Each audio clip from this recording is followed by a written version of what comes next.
Hurricane Beryl live updates. Storm makes landfall again in Mexico. Is Texas next?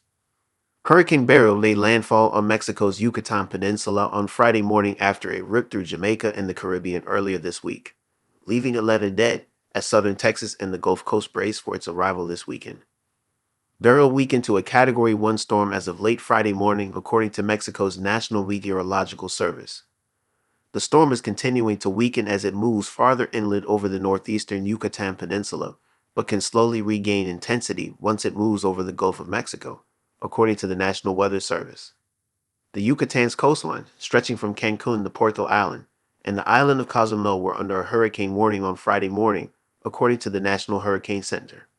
A hurricane watch was in place for the coast between Cancun and Cabo Catoche on the peninsula's northern tip. By 10 a.m. local time, the storm was 15 miles northwest of Tulum, a popular tourist destination, and about 680 miles from Brownsville, Texas, the center said. As it moved inland over Mexico, it carried maximum sustained winds of 85 miles per hour.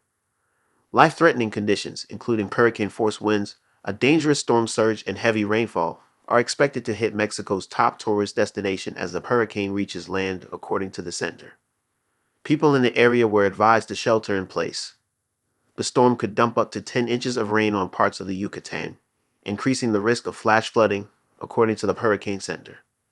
Beryl could also trigger strong rip currents on beaches throughout the Gulf Coast, the center said. The storm could dump up to 10 inches of rain on parts of the Yucatan, increasing the risk of flash flooding, according to the Hurricane Center. Beryl could also trigger strong rip currents on beaches throughout the Gulf Coast, the center said. Yesterday was scary, but we are good.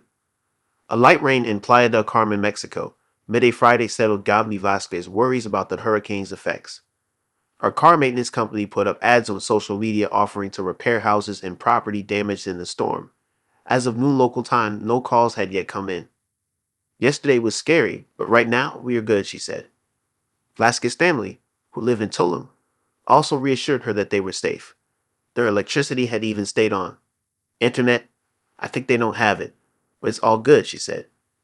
Vasquez did her own preparation for Beryl's arrival, including securing her home's windows and doors. Also, we bought food like tuna, water, and candles, she said. Hurricane Beryl expected to move over southern Texas. The storm will likely move over southern Texas this weekend, forecasters warned.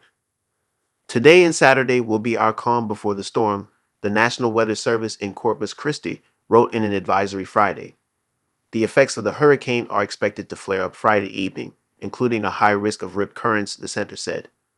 By Saturday, the coast could see some minor flooding as some showers begin ahead of the hurricane's arrival. Residents should make preparedness plans, forecasters said. Multiple large urban areas in Texas, including Houston, Austin, and San Antonio, lie in the storm's broad path of projection, according to the National Weather Service's Friday morning advisory. In Houston, the Weather Service warned that locally heavy rainfall is the primary severe weather threat as Beryl makes landfall near or on the South Texas coast Sunday night or early Monday and works its way generally northwestward into Wednesday. Texas Gov. Greg Abbott directed the state's Division of Emergency Management to increase its readiness level for the storm on Thursday. As Texans and visitors around the South coastal areas begin to celebrate our nation's Independence Day, I urge them to make an emergency plan, review hurricane evacuation routes, and continue to monitor weather conditions to ensure the safety of themselves and their loved ones, he wrote in a news release.